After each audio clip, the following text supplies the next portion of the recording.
नमस्कार, मी डॉक्टर सुमेधा भोसले. मुद्द्याची गोष्ट या आमच्या यूट्यूब चॅनलमध्ये तुमचं पुन्हा एकदा खूप खूप स्वागत.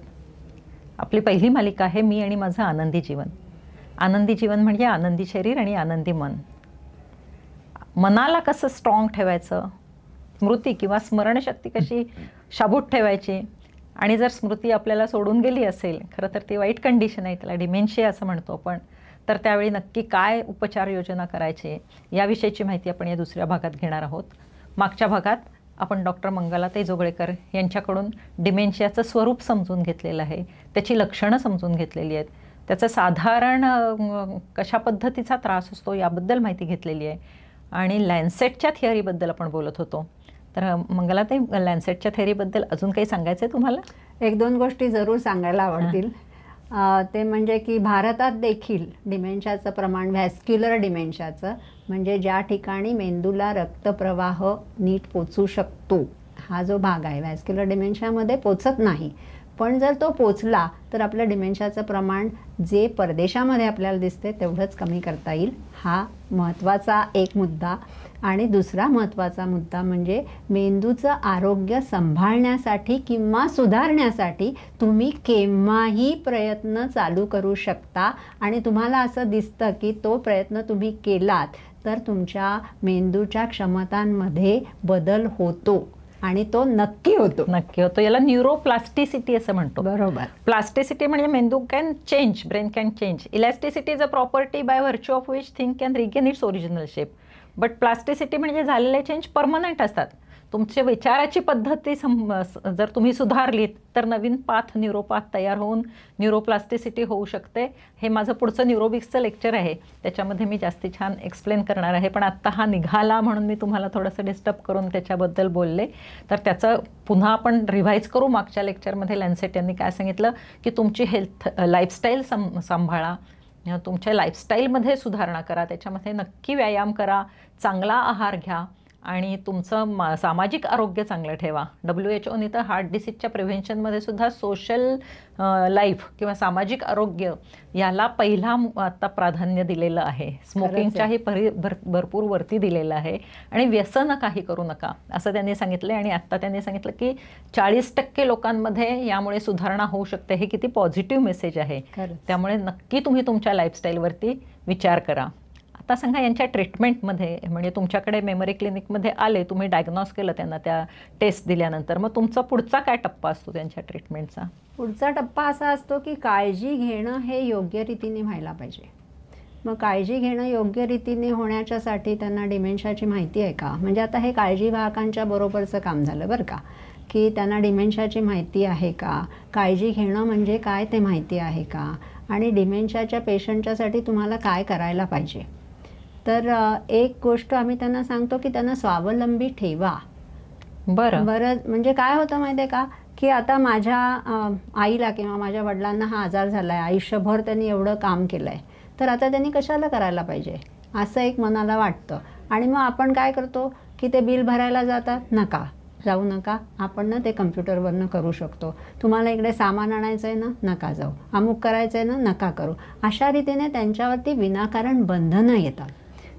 पण त्याच्या मागचा उद्देश म्हणजे स्वावलंबी होऊ नये असा नसतो उद्देश. माझ्यासारख्याला असं वाटेल की अरे बापरे, याच्यात धोका आहे की उद्या जर हे बाहेर गेले तर मग त्या धोक्यापासून प्रिव्हेंट करणारी अशी कामं द्यायला पाहिजेत ना त्यांना. नाही, पण आता समजा त्यांना अर्ली स्टेजमध्ये आहे, पहिली स्टेज. आता डिमेन्शिया 3 स्टेजेसमधून जातो. तर पहिल्या स्टेजमध्ये अतिशय नॉर्मली माणूस जगू शकतो. बरं. त्याच्यामध्ये एकच गोष्ट आपल्याला पाळायला लागते की समजा 3-4 कामं एका वेळेला तुम्ही जर दिलीत तर ती त्यांना जमणार नाही, मग त्याच्यामध्ये गोंधळ होईल. पण तुम्ही जर एका वेळेला एकच काम देत असाल तर ते व्यवस्थितरित्या ते करू शकतात, आणि ते तुम्हाला कळतं ना की ते काम करून येत आहेत का नाही परत, हे तुम्हाला समजतं की नाही. मग जे त्यांना जमत असेल ते तुम्हाला सगळं द्यायलाच पाहिजे ना काम करायला. त्यामुळे त्यांच्या मेंदूला चालना मिळणार आहे. बरोबर. हां, तर म्हणजे हे जो भाग आहे हा ट्रेनिंगचा अतिशय महत्त्वाचा आहे. तो डिमेन्शियाग्रस्त रुग्णाच्या नातेवाईकांसाठी आहे. त्यामुळे तुम्ही अगदी काळजी देऊन ऐका, कारण तुम्ही करायचं. त्या व्यक्तीला बिचारीला काहीच कळत नसते ना की मला त्रास आहे, मी चुकीचं वागतोय, किंवा स्थळ काळ वेळेचं भान नसेल तर मग सगळी जबाबदारी नातेवाईकांवरतीच आहे. तर त्यांच्यासाठी ट्रेनिंग आहे. त्यामुळे चक्क वही पेन्सिल घेऊन बसलात तरी चालेल, मुद्दे लिहून घ्या. पहिला मुद्दा आहे की त्यांना स्वावलंबनाने जगू दे आणि पहिल्या स्टेजमध्ये ते नॉर्मल लाईफ जगू शकतात. सुरक्षित स्वावलंबन असा एक संज्ञा सुरक्षित शब्द महत्वाचा आहे. तर सुरक्षित स्वावलंबन म्हणजे काय? आता समजा एखादी बाई म्हणते की मला भाजी कापायची, भाजी चिरायची किंवा मला पोळी करायची, तर मग तुम्हाला हे बघायला पाहिजे की ती गॅस बंद करते की नाही, गॅस तिला चालू करता येतोय किंवा नाही, या गोष्टींकडे तुम्हाला लक्ष ठेवायला लागेल. परंतु पोळ्या ती करू शकत असेल, कधी कधी काय होतं पोळ्या लाटता येतात पण भाजायला प्रश्न येतो, मग तुम्ही दोघींनी घरातल्या ज्या कोणी दोघी बायका असतील त्यांनी मिळून करावं, पण त्यांनी काम करायला पाहिजे. हा महत्वाचा भाग. सुरक्षितता आपल्याला बघायला पाहिजे. म्हणजे औषधं घेत आहेत, कुठल्याही गोळ्या खाऊन घेतात तर तुम्हाला औषधंही कपाटातच ठेवायला पाहिजेत. त्यामुळे त्यांना सपोर्ट द्यायचा आहे पण त्यांच्यावरती मर्यादा घालायच्या नाही, हे आपल्याला लक्षात ठेवायचं. सोपी सोपी कामं देता येतील, कपड्यांच्या घड्या करा किंवा भाजी निवडून द्या, अगदीच, आणि इव्हन भांडी घासायला सुद्धा इन दॅट केस सारखं. आणि त्याच्यातून दुसरा मुद्दा आपल्याला येतो तो म्हणजे असा की त्यांना रुटीन त्यांना लावून द्या. रुटीन लावणं खूप खूप गरजेचं आहे. टाइम टेबल आखून द्यायचं, टाइम टेबल आखायचं आणि ते त्यांना कळतं आणि ते फॉलो करतात. पुष्कळ काळपर्यंत ते टाइम टेबल फॉलो करू शकतात आणि त्यामुळे काय होतं माहिती आहे, वर्तन समस्या कमी होतात त्यांना उद्योगात ठेवल्यामुळे. कारण जर रिकाम पण आलं तर मग मेंदूला काहीच काम नसतं आणि मग उगीच कुठले तरी विचार येत राहतात, काहीतरी होतं, मग मला हे करायचंच नाही, मग हट्टीपणा यायला लागतो, आक्रमकपणा यायला लागतो, विविध समस्या यायला लागतात. आणि दुसरी गोष्ट म्हणजे काळजी वाहकाला पण छान वाटतं ना की आपल्याला ही व्यक्ती मदत करते, त्याचं जे आयुष्य आहे ते नेहमीसारखं चालू आहे. पहिल्या काळामध्ये तर ते सगळं नेहमीसारखंच चालू राहणार. मग त्यांना भरत काम, पेंटिंग, विणणं, जे आवडेल जे जमेल ते सगळं त्यांनी करायचं आहे. पहिला जो काळ हा अतिशय महत्त्वाचा आहे. त्याच्यामध्ये सामाजिक आयुष्य शक्य आहे. तुम्ही कार्यक्रमाला जा, तुम्ही प्रवासाला जा, तुम्ही कुठल्या तरी संस्थेमध्ये जाऊन थोडंसं कामसुद्धा करू शकता. सगळ्या गोष्टी करणं शक्य आहे. पण त्याच्यामध्ये मानसिक आरोग्याचा भागही आपल्याला बघायचा आहे. कारण ज्या वेळेला निदान होतं ना त्यावेळेला मग बरेच वेळेला पेशंट्स किंवा काळजीवाहक देखील त्यांना नैराश्य येऊ शकतं, त्यांच्या मनामध्ये भीती येऊ शकते, त्यांना असं वाटू शकतं की हे मला जमणार आहे का. म्हणजे कालच मला एकांचा फोन आला होता, त्यांच्या सासूबाईंना डिमेन्शिया होता आणि आता असं दिसतंय की त्यांच्या घरातल्या दुसऱ्या कुठल्या तरी व्यक्तीला डिमेन्शिया असण्याची शक्यता आहे. तर त्यांच्या पायातली शक्ती गेल्यासारखं झालं. आणि मग ह्या ठिकाणी मी काय करेन की मी पहिल्यांदा असं सांगेन की तुमची हे मनामधली जी भीती आहे ना ती जायला पाहिजे, तुम्हाला ते ॲक्सेप्ट करायला पाहिजे. पण त्याच्या आधी तुम्ही प्रवासाला जा, तुम्ही सगळ्या गोष्टी एन्जॉय करा, कारण ह्या सगळ्या पहिल्या स्टेजमध्ये सगळं करायला जमणार आहे. आणि ज्या वेळेला हे सगळं होईल ना त्याच वेळेला तुम्ही नंतर बाकीच्या गोष्टींकडे लक्ष द्या, पुढच्या टप्प्याकडे लक्ष द्यायला हवं. आणि त्याच्यासाठी आधी स्वतःलाही फिट ठेवायला हवं, नाही. मानसिक दृष्ट्या फार महत्वाचं आहे. ह्या पहिल्या स्टेजमध्ये तर मानसिक आरोग्य फार महत्वाचं आहे. काळजी वाहकाचं ऍक्सेप्ट करणं, काळजी वाहकाचं, त्याचबरोबर पेशंटचं सुद्धा. कारण कधी कधी ज्याला डिमेन्शिया झालाय त्याला कळतं ना की माझं काहीतरी बिनसलंय. कळतं का त्यांना? सुरुवातीच्या काळामध्ये कळतं ना. आणि हे सगळ्यांनाच असा परिणाम होईल असं नाहीये. काही जण ते ऍक्सेप्टही करतील पण काही जण नाही ऍक्सेप्ट करू शकणार. आणि त्यामुळे अशा वेळेला थोडीशी औषधं देऊन त्यांचं मानसिक शांतता आहे, धैर्य उंचावायला हवं. आणि मला असं वाटतं शेजाऱ्या पाजाऱ्यांनाही थोडी कल्पना द्यायला हवी, किंवा जर ते सोशली कुठं कामाला जात असतील तर तिथंही सांगाल. कारण जनरली अशी टेंडन्सी दिसते की असे आजार झाले तर आपण समाजापासून ते लपवून ठेवतो, थोडा कमीपणा मानून. तर मला असं वाटतं उलटं करायला हवं. काय आहे तुमचा सल्ला? समाजाला आपण सांगत नाही याचं कारण काय आहे की ज्यांच्या म्हणजे बुद्धीचे ज्यांना प्रश्न आहेत त्यांच्याकडे आपला समाज योग्य रीतीने बघत नाही. डिमेन्शिया झाल्यावरती काय होतं, आता समजा कुठल्या तरी एका व्यक्तीला आहे डिमेन्शिया, खाली रोज त्या बोलायला जात आहेत, गप्पा म्हणजे आपला कट्टा असतो ना त्या कट्ट्यावरती जात आहेत, तिथे एक 7-8 जणी जमतायत आणि ह्या काहीतरी वेगळंच बोलतायत किंवा काहीतरी प्रश्नच विचारतायत. मग इतरांना वाटतं की नको मला ह्या, म्हणजे माझं काहीच मला करता येत नाहीये. मग अशा वेळेला त्या थोड्याशा बाजूला, ती व्यक्ती बाजूला जाते. किंवा पत्ते खेळायचा तुमचा ग्रुप आहे आणि आता ह्यांना पत्ते खेळायला जमत नाहीये, तर मग आता नाहीये बरं का, आज आम्ही पत्ते नाहीच खेळणार आहोत, आम्ही उद्या खेळणार. टाळतात त्यांना. हां, असं काहीतरी होतं. आणि त्यामुळे मग असं वाटतं की कशाला उगीच. बरेचदा असं होतं की उगीचच लोक चौकशी करतात काय आहे कसं आहे, आणि प्रत्येकालाच असं वाटत दया, म्हणजे जी दया निर्माण होते ना ती कुटुंबियांना ती दया नको असते. तर असंही होतं. आणि शक्यतोवर हे आपल्या घरातच ठेवावं, आपल्या जवळच्या नातेवाईकांनाच सांगावं, असं बरेचदा दिसून येतं. पण जसा आजार वाढतो, कारण हा वाढणारा आजार आहे, त्यामुळे जसा आजार वाढत जातो तसं तुम्ही कसं काय हे लपवून ठेवणार. मग ती लक्षणं बाहेर दिसायलाच लागतात आणि मग कुठेतरी आपल्याला सांगायला लागतंच. बरोबर. आणि सांगणं म्हणजे तुम्ही जे म्हणालात ना की त्यावेळेला सांगणं फार महत्त्वाचं असतं. कारण समजा ही व्यक्ती घरातनं बाहेर निघून गेली, हो ना, तर काय होईल, प्रश्न होईल. त्यामुळे तुमच्या सोसायटीच्या सेक्युरिटी गार्ड्सना, तुमच्या शेजाऱ्या पाजाऱ्यांना, अर्थात जी तुमच्या अगदी जवळची लोक आहेत त्यांना तरी सांगायला काहीच हरकत नाही. आणि त्या व्यक्तीजवळ सुद्धा स्वतःचं ओळखपत्र आणि नातेवाईकांचा नंबर वगैरे असं काहीतरी लिहायला हवं नाही. आणि तरी असं जरी असलं तरी जवळजवळ 90% लोकांना वॉन्डरिंगचा काही ना काहीतरी अनुभव येतो. असं वॉन्डरिंग म्हणजे मला जरा वॉन्डरिंग म्हणजे रस्ता चुकणे असं सुद्धा म्हणू शकता, किंवा घरातून बाहेर निघून जाणे असं सुद्धा. भटकंती असं नाही, परंतु भटकणे असं आपण म्हणू शकतो. आणि म्हणजे आमच्या पेशंटच्या पैकी कित्येक कथा असे आहेत. म्हणजे आमचे एक काका 2 दिवसांनी घरी आले आणि मग तुम्ही काय करू शकता, अगदी पॅनिक कशी अवस्था होते.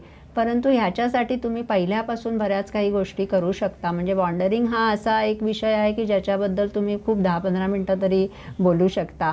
पण तुम्हाला लक्षणं दिसतात, अस्वस्थता आहे का, माणूस असं म्हणतंय का की मला काहीतरी काम आहे, मला काहीतरी हे करायलाच पाहिजे, किंवा मला ना 10 वाजता अमुक ठिकाणी पोचायचं आहे, माझे बॉस तिथे येणार आहेत, आमची आज मीटिंग आहे वगैरे, असं काहीतरी की ज्या ठिकाणी तुम्हाला अर्जन्सी दिसते, किंवा येरझाऱ्या घालतोय माणूस, किंवा काहीतरी मला सारखा दारापाशी जातोय आणि दार उघडण्याचा प्रयत्न करतोय, अशा प्रकारच्या गोष्टी दिसतात. किंवा तुम्ही असंही काही घडू शकतं की तुम्ही 2 जण उभे आहात आणि तुम्ही काहीतरी खरेदी करताय आणि तुमची तिकडे पाठ वळण्याच्या अगोदर ही व्यक्ती चुकली, असं सुद्धा होऊ शकतं. काय घरातून निघून जाऊ शकतात, असंही होऊ शकतं ना की घरात कोणतरी, मी किचन मध्ये काम करत असेल आणि जर कोण असेल वृद्ध व्यक्ती ती बाहेर घरात ना, म्हणजे दुपारी आता नवरा बायको 2च जण आहेत आणि समजा बायको काहीतरी स्वयंपाकघरामध्ये काम करते आणि बाहेरून व्यक्ती निघून गेली तर तुम्हाला नाही समजत. म्हणजे अगदी 24 तास तुम्ही ऑन गार्ड नसता, ते शक्य नसतं. आणि त्यामुळे एकदा अनुभव आला की मग सगळे लोक कड्या लावणे, अमुक करणे, व्हिडिओ लावणे असं सगळं करतातच आणि शक्यतोवर सगळेजण काळजी घेतच असतात. पण त्यामध्ये त्यांच्यावरती बंधन घालणे हा उपाय नाही आहे. उपाय असा आहे की त्यांना बाहेर जाऊन द्यायला पाहिजे, पण ते सुरक्षित वातावरणामध्ये. म्हणजे तुम्ही बागेत घेऊन गेलात समजा आणि मी इथे बसले, तुम्ही चालून या, म्हणजे मग माणसाला काय वाटतं की माझं मी करू शकतो. कारण आयुष्यभर ही व्यक्ती स्वावलंबनाने जगलेली आहे, त्याला कोणी रोखलेलं टोकलेलं नाहीये. आणि आता तुम्ही प्रत्येक गोष्टींमध्ये सांगताय हे नाही करायचं, असं नाही करायचं, तसं नाही करायचं, त्या व्यक्तीला ते आवडत नाही आणि मग त्यांचं जे काही असतं ते सगळं उफाळून येतं आणि मग आक्रमक होऊ शकतं. प्रश्न त्यांच्याकडे त्यांना भेटायला गेलेल्या लोकांना सुद्धा काळजी घ्यावी लागत असेल की त्यांच्याशी बोलायचं कसं, किंवा त्यांनी हर्ट होत नसतील ना, का त्यांना तसं समजत नाही. जर विचारलं यांना डिमेन्शिया झालाय असं जर म्हटलं त्या व्यक्तीच्या समोर, किंवा यांना हल्ली आठवत नाही काही, तर तसं चालत नसेल ना. पण कशासाठी असं करायचं.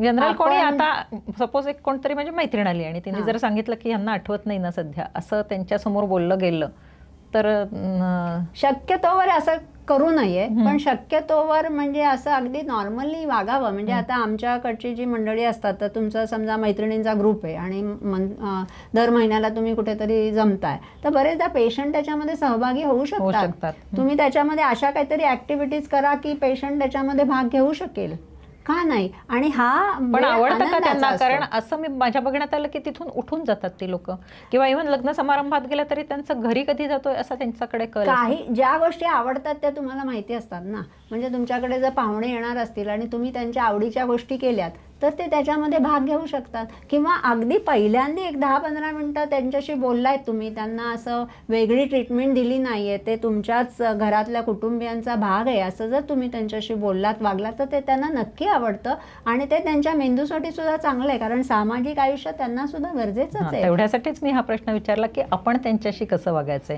आपल्याला जर लक्षात आलं की एखाद्या व्यक्तीला डिमेन्शिया आहे तर त्याला त्याची जाणीव न करता त्याच्याशी नॉर्मल वागून त्याला आपल्या सगळ्या ॲक्टिव्हिटीजमध्ये आपल्याला सामावून घेता आलं पाहिजे. नेहमी आणखीन एक आम्ही असं सांगतो घरच्यांना की त्यांच्या स्मरणशक्तीची परीक्षा घेऊ नका, त्यांना विचारू नका की ही व्यक्ती कोण आहे.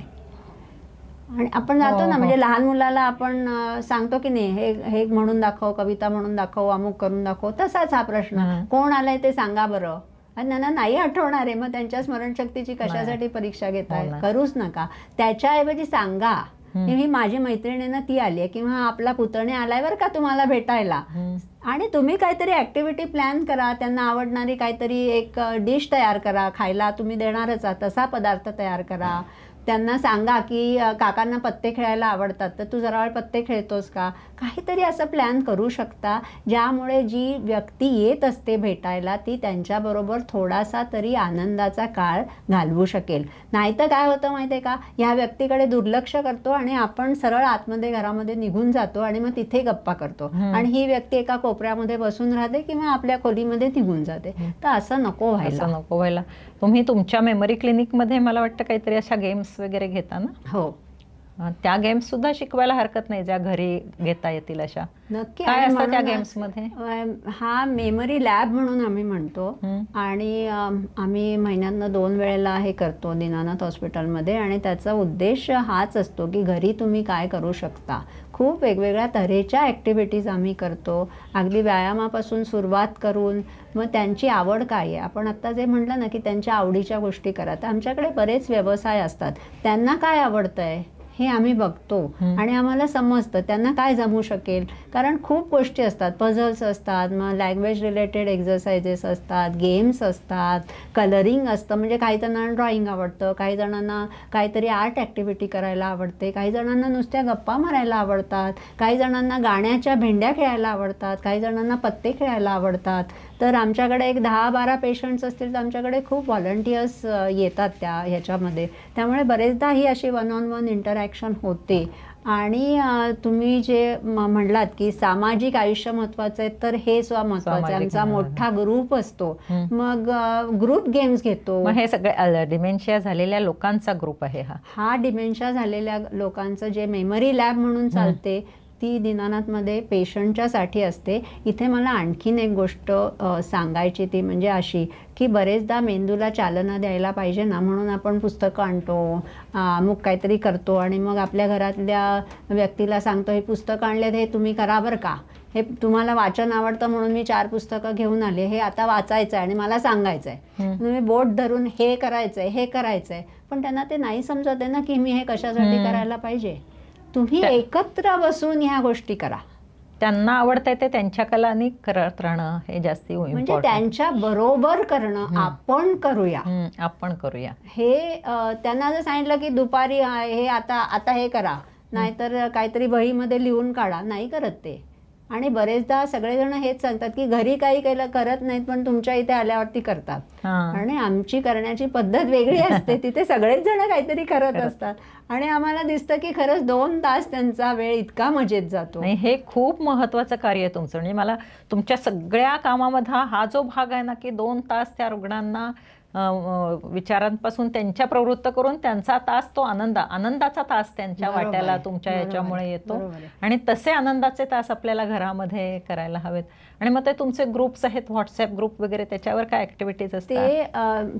तो जो भाग आहे तो नॉर्मल लोकांच्यासाठी आहे, तो डिमेन्शिया पेशंटच्या साठी नाही. केअरटेकर्स म्हणजे जे नाही ज्या कोणीही इतर नॉर्मल लोकांना ज्यांना डिमेन्शिया नाहीये, म्हणजे हा जो भाग आहे कामाचा तो डिमेन्शिया न होण्यासाठी आपण काय करू शकतो प्रतिबंधात्मक थोडंसं. तर मेमरी क्लब्स म्हणतो आम्ही त्याला. तर हे मेमरी लॅब आहे आणि ही मेमरी क्लब. म्हणजे प्रिव्हेन्शनला काही करता येत नाही असं नाही. मेमरी क्लब जर आपण जॉईन केला तर आत्तापासून आपल्या ब्रेनला आपण ट्रेन करू शकू आणि त्याचा कदाचित फायदा होईल, म्हणजे कदाचित म्हणण्यापेक्षा बऱ्याच अंशी फायदा होऊ शकतो. त्या क्लब्समध्ये काय असतं व्हॉट्सॲप ग्रुपमध्ये? त्या क्लब्समध्ये मग आता वेगळ्या ॲक्टिव्हिटीज, जास्त चॅलेंजिंग ॲक्टिव्हिटीज असतात.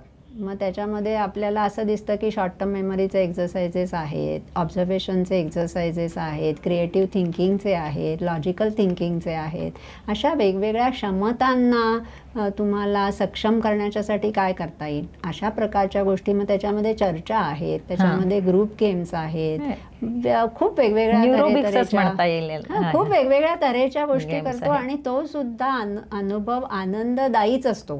ते आनंद मिळणं ना हे फार महत्वाचं आहे. कुठल्याही गोष्टीतनं उगाचच कुठली गोष्ट आपल्याला करायची नाही, त्याच्यातनं आनंद मिळण्यासाठीच गोष्ट करायची आपल्याला. बऱ्याच वेळा मी असं वाचलं होतं की ते डिमेन्शियाच्या रुग्णांना काहीतरी ग्रीन टी दिला, ब्लॅक टी दिला किंवा कुठलं पेय दिलं तर तरतरी वाटते, असं काही आहे? किंवा आहार काही वेगळ्या पद्धतीचा दिला तर? पण हे जर आपण असं केलं असतं तर डिमेन्शियाच्या केसेस संपुष्टात आले असते, त्यामुळे त्याला तसा काही अर्थ नाही, तसा काही आधार, शास्त्रीय आधार काही नाही. कुठला आहार कुठला किंवा डाएट असं वेगळं नाहीये. त्यांच्यात बिहेवियरल थेरपी हीच जास्ती सगळ्यात महत्वाची आहे त्यांच्या दृष्टीने. बिहेवियर थेरपी म्हणजे आता आपण लॅब म्हटलं की नाही, ज्या वेळेला ह्या लोकांच्या जीवनामध्ये आनंददायी वेळ प्रसंग असतात, क्षण असतात, त्यावेळेला तुम्हाला असं दिसतं की ते पण शांत होतात. जितका केअर गिव्हर आनंदी, जितका केअर गिव्हर शांत, जितका केअर गिव्हरला ह्याच्यातली कौशल्य माहिती आहेत, कशा रीतीने मी ह्या पेशंटशी वागू, हे जितकं त्यांना समजायला लागेल ना, तितक्या वर्तन समस्या सुद्धा कमी होतात आणि काळजी घेण्याचा जो त्रास आहे तो कमी व्हायला लागतो.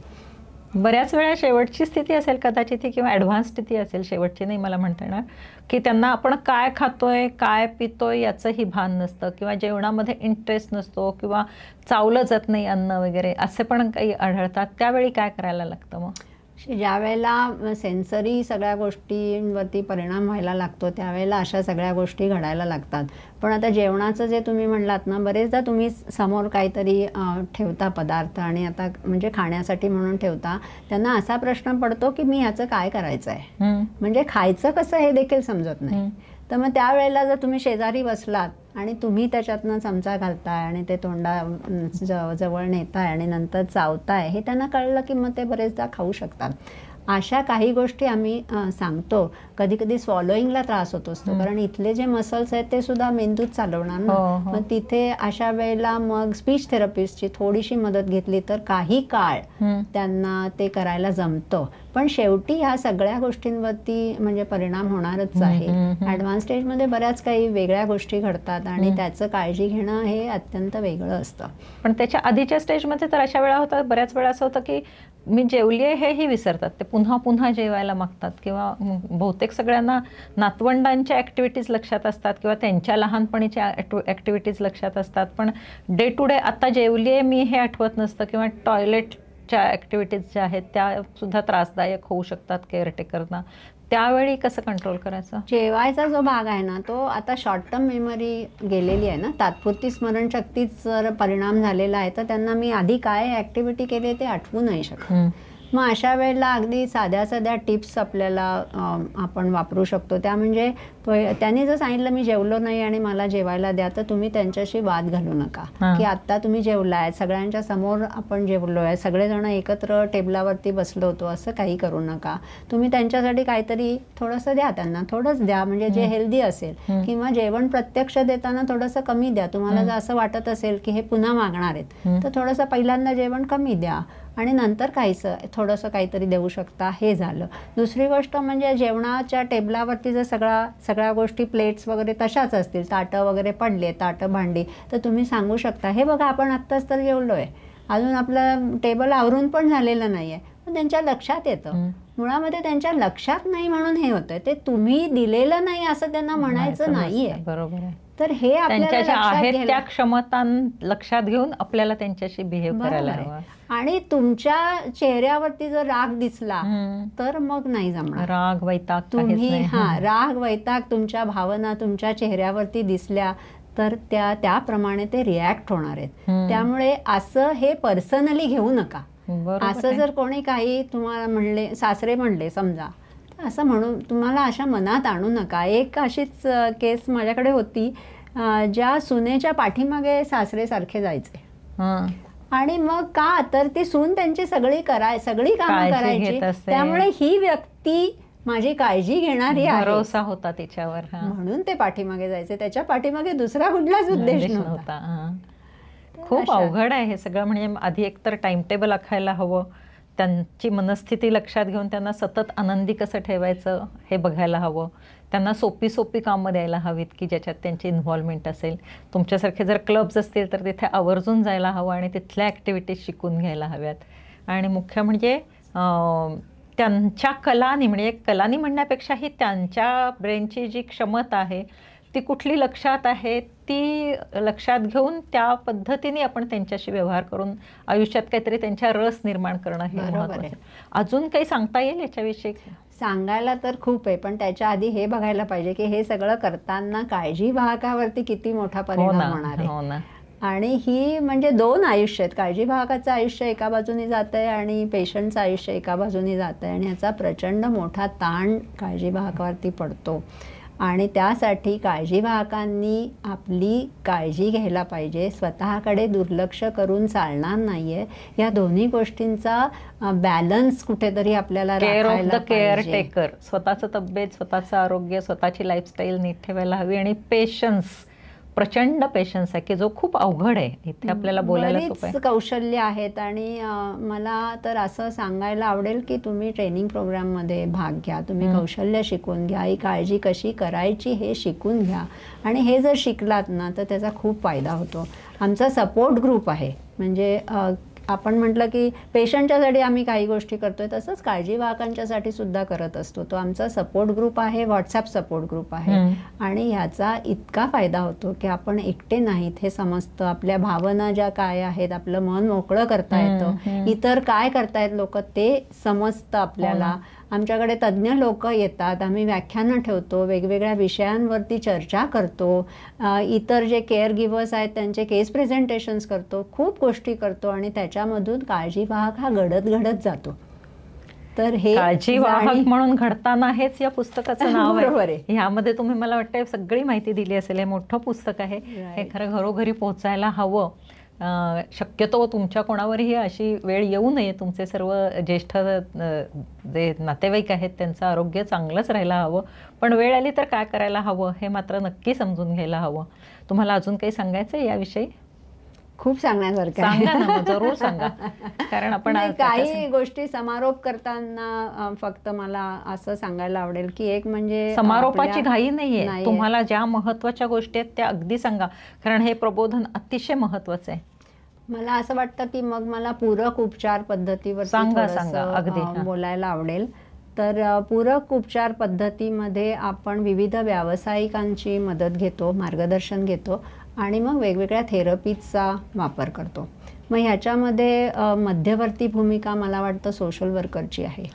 आणि सोशल वर्कर काय करतो ह्या ठिकाणी, तर सध्या ह्या आजारी व्यक्तीचे काय काय प्रश्न आहेत, कुठल्या स्टेजमध्ये आहे, त्याला काय गोष्टी केल्यामुळे त्याचं रुटीन लावता येईल, त्याच्या वर्तन समस्या कमी करता येईल, नंतर कुटुंबियांच्यामध्ये काही प्रश्न आहेत का, ताण आहेत का, सगळे कुटुंबीय एका प्लेनवरती आहेत का, त्यांच्यामध्ये काही वादविवाद नाही आहेत ना, हे सगळं बघायला लागतं. कधीकधी काही इंटरव्हेन्शन्स करायचे असतील तर ते करायला लागतात. आणि मग काळजी वाहकाची आणि पेशंटची दोघांच्या आयुष्याची गुणवत्ता सुधारण्याच्यासाठी म्हणून प्रयत्न करायला लागतात. आणि ती भूमिका सोशल वर्करची आहे.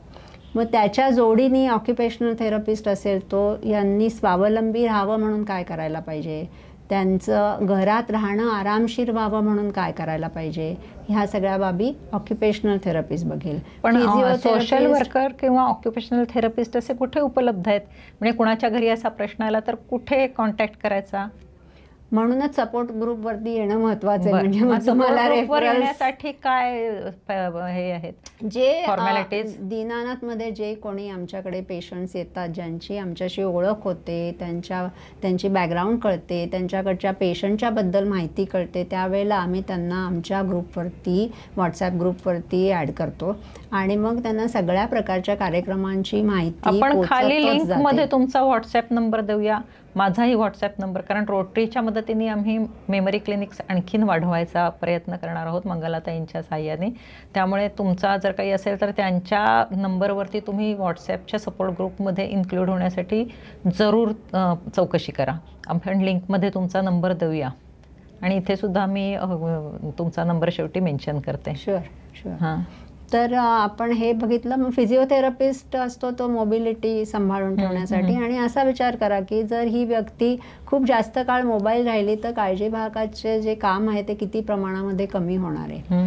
तर नर्स लागेल किंवा डायटिशियन आहाराच्यासाठी, ह्या सगळ्या लोकांची आपल्याला खूप मदत होते. आणि ह्याच्याबरोबर मग आता इतर पूरक उपचार पद्धतीमध्ये थेरपीज येतात. मग त्याच्यामध्ये आपण बोललो की कॉग्निटिव्ह बिहेवियर थेरपी, ज्याच्यामध्ये ह्या व्यक्तीच्या गरजा काय आहेत, कशामुळे वर्तन समस्या होत आहेत, त्याच्यासाठी आपण काय केलं की सुधारणा होऊ शकेल हे आपण बघतो. एखादं एक्झाम्पल सांगाल ऑक्युपेशनल किंवा हे कॉग्निटिव्ह थेरपीचं? कॉग्निटिव्ह थेरपी म्हणजे आता असं म्हटलं जातं की जे काही वागणं घडतं एखाद्या पेशंटच्या कडून, त्याच्या पाठीमागे काहीतरी अनमेट नीड्स असू शकतात. हां, तर म्हणजे मी आता आज अस्वस्थ आहे, मला काहीतरी करावंसं वाटतंय पण मी नाही सांगू शकत आहे, मला काही कळत नाही आहे. तर अशा वेळेला ह्या गोष्टी समजून घेऊन, कारण पेशंट काही सांगू शकत नाही, म्हणजे आता कधी कधी आवाज काहीतरी आपलं बोलतायत, तेच प्रश्न विचारतायत, तर त्यांना ह्या गोष्टी नाही सुधरत आहेत. आणि आभास होतात का? आभास, हॅल्युसिनेशन्सची पण समस्या असते. आणि हॅल्युसिनेशनच्या बाबतीमध्ये आपल्याला त्यांचा विरोध करून नाही उपयोग होत. म्हणजे त्यांनी जर उद्या तुम्हाला सांगितलं की हे माझे सासरे आलेत आणि त्यांना चहा करून दे, तर तुम्ही असं म्हणलात की आत्ता रात्रीचे 2 वाजले, आत्ता कोण तुमच्याकडे येईल का, किंवा उगाच आम्हाला त्रास देऊ नका, जा आणि तुम्ही झोपा बरं तिकडे. तर त्याच्याऐवजी तुम्ही जर म्हटलात हो मी चहा करून आणते, पण तुम्ही जाऊन झोपता का, मी देते त्यांना चहा. किती साधी गोष्ट आहे, एका वाक्यामध्ये आपल्या गोष्टी होऊ शकतात. तर हॅल्युसिनेशन्स बऱ्याच प्रमाणामध्ये कॉमन असतात, पण बरेचदा आपण त्याच्यावरती नुसत्या आपल्या संवादाने, योग्य संवादाने आपण असे प्रश्न त्याच्यावरती उपाय शोधू शकतो. डेल्युजन आहे, इल्युजन आहे हॅल्युसिनेशनच्या बरोबर, त्याचा काय रोल? इल्युजनमध्ये काय होतं की म्हणजे आता हॅल्युसिनेशनमध्ये काय होतंय की पंचेंद्रियांकडनं तुम्हाला काहीतरी मेसेज येतोय, पण तो चुकीचा आहे. म्हणजे जसं आत्ता तुम्हाला डोळ्यांनी सांगितलं की माझे सासरे इथे बसलेत. इल्युजनमध्ये काय होणार आहे की एखादी, म्हणजे पडदा हलतोय, तिथे काहीतरी उजेड वगैरे आहे आणि तुम्हाला वाटतंय की पडदा नाही, तिथे व्यक्ती आहे. बरं, म्हणजे तो इल्युजनचा भाग झाला. डिल्युजनचा भाग आहे त्याच्यामध्ये थोडीशी वेगळी गोष्ट आहे. तर हे सगळे ओव्हरलॅपिंगच टर्म्स आहेत, पण त्या ठिकाणी समजून घेऊन जर आपण त्यांच्याशी त्याप्रमाणे संवाद साधला, खोडून न टाकता त्यांच्या होला हो करून, होला हो म्हणणं किंवा त्यांना रिडायरेक्ट करणं, हेही आपल्याला करता येतं. म्हणजे आता मी सासऱ्यांना चहा दिलाय, पण आता तुम्हाला काहीतरी अमुक करायचंय, तर तुम्ही येता का माझ्या बरोबर, म्हणजे पण तुम्ही रिडायरेक्ट केलं. किंवा तुम्ही सांगितलं की अजून कोणीतरी इकडे आलंय बरं का, तुमची नात आली आहे आणि तिला तुमच्याशी काहीतरी खेळायचं समथिंग, तर तुम्ही त्यांना रिडायरेक्ट करता. आणि रिडायरेक्ट करण्याचा खूपच फायदा येतो. हे अतिशय उपयुक्त असं टेक्निक आहे की जे आपण कुठेही वापरू शकतो. आणि त्या म्हणजे त्यांचं जे आत्ता विचार चाललेत त्या विचारातून त्यांना बाहेर काढायचं आहे. आणि तसं जर आपण केलं तर आपल्याला त्याचा फार फायदा होतो. म्हणजे ही पूरक उपचार पद्धती झाली. पूरक उपचार पद्धतीमध्ये म्हणजे आता अशा बाकीच्या आणखीन थेरपीज आहेत. म्युझिक थेरपी आहे, आर्ट थेरपी आहे, रेमिनिसन्स थेरपी आहे, व्हॅलिडेशन आहे, म्हणजे त्यांच्या ज्या भावना आहेत त्या समजून घेणं आहे. रेमिनिसन्स थेरपीमध्ये त्यांच्या मेंदू काही सगळाच रिकामा झालेला नाही, त्यांच्यामध्ये अजून बऱ्याच आठवणी आहेत, त्या आठवणींचा वापर करू शकू अशा काहीतरी गोष्टी करणं आहे. जुना अल्बम वगैरे, जुना अल्बम दाखवणे, जुनी गाणी ऐकणे, किंवा आम्ही आता समजा भाषेचे काहीतरी गेम्स घेतले तर भाषा त्यांना येते, त्यांना शब्द आठवत आहेत, मग आम्ही तिथे रेमिनिसन्स थेरपी वापरतो असं आपल्याला म्हणता येईल. तर ह्या सगळ्या थेरपीचा आपण वापर करून घेऊ शकतो. आणि सपोर्ट ग्रुप बद्दल तर आपण बोलत असतो, सुद्धा पूरक उपचार पद्धतीचाच भाग आहे, सगळ्यात महत्वाचा भाग आहे. तर ह्या सगळ्या गोष्टी करून तुमचं काळजी घेणं पूर्णपणाने सोपं होणार आहे का, तर असं नाही आहे बरं का. काळजी घेण्याचे चॅलेंज रोजच येत राहणार आहेत आणि ते चॅलेंज वेगळेच असणार आहेत, पण ह्याच्यामुळे तुम्हाला काहीतरी कळतं की मी काय करू ह्या ठिकाणी.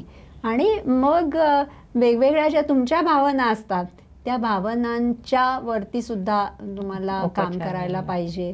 आणि एकंदर मगाशी म्हटल्याप्रमाणे सगळ्याचा बॅलन्स राखत राखत हा लांबचा प्रवास आहे, हा काही खूप जवळचा प्रवास नाही आहे. तर एक माहीत नसलेल्या वाटेनी आपल्याला जायचं आहे आणि त्याच्यासाठी म्हणून जी लोक काम करतायत, जे तुम्हाला मार्गदर्शन करतायत, त्यांच्याबरोबर तुम्ही राहा आणि त्याचा तुम्हाला खूप फायदा होईल असं मला वाटतं. मंगला, ते तुम्ही वेळ काढून आला तिथे आणि बऱ्यापैकी खूप माहिती दिलेली आहेत. आणि अजूनही तुम्हाला काही वाटलं का सांगायचं राहिलं किंवा मला काही सुचलं तर मी तुम्हाला पुन्हा जरूर बोलवेन आणि आपण याच्याविषयी लोकांचं पुन्हा एकदा प्रबोधन करूया. मला असं सांगायला आवडेल की मी यानंतरचा माझा न्यूरोबिक्सचा एक लाईव्ह लेक्चर आहे, त्याचा एपिसोड तुम्हाला दाखवणार आहे. तोही जरूर बघा, कारण ब्रेनला काय आवश्यकता आहे चांगली न्यूरोट्रान्समीटर्स सिक्रेट करण्यासाठी, त्याविषयीचा तो एपिसोड असणार आहे. तर हा एपिसोड पहिला म्हणजे शेअर करा जास्तीत जास्त लोकांपर्यंत, कारण डिमेन्शिया नको, आत्ता 6 ते 7% जर त्याचं प्रमाण आहे तर पण ते तिथपर्यंतच रोखूया. आणि तुम्ही म्हणालात तसं की पॉप्युलेशन जास्ती आहे म्हणून प्रमाण जास्ती असेल तर ती आनंदाची बाब आहे, कारण हा अतिशय अवघड आजार आहे. आणि या अशा अवघड आजारामध्ये केअरटेकर म्हणून राहणं हे खरोखरच समाजसेवेच्या पलीकडचं काम आहे, खूप अवघड काम आहे. तुम्ही इथे आलात, आम्हाला माहिती दिलीत, त्याबद्दल धन्यवाद. आणि तुम्हा सर्वांना पुन्हा एकदा विनंती की चॅनल शेअर करा, सबस्क्राईब करा, लाईक करा आणि पुढचा एपिसोड चुकवू नका. धन्यवाद. धन्यवाद.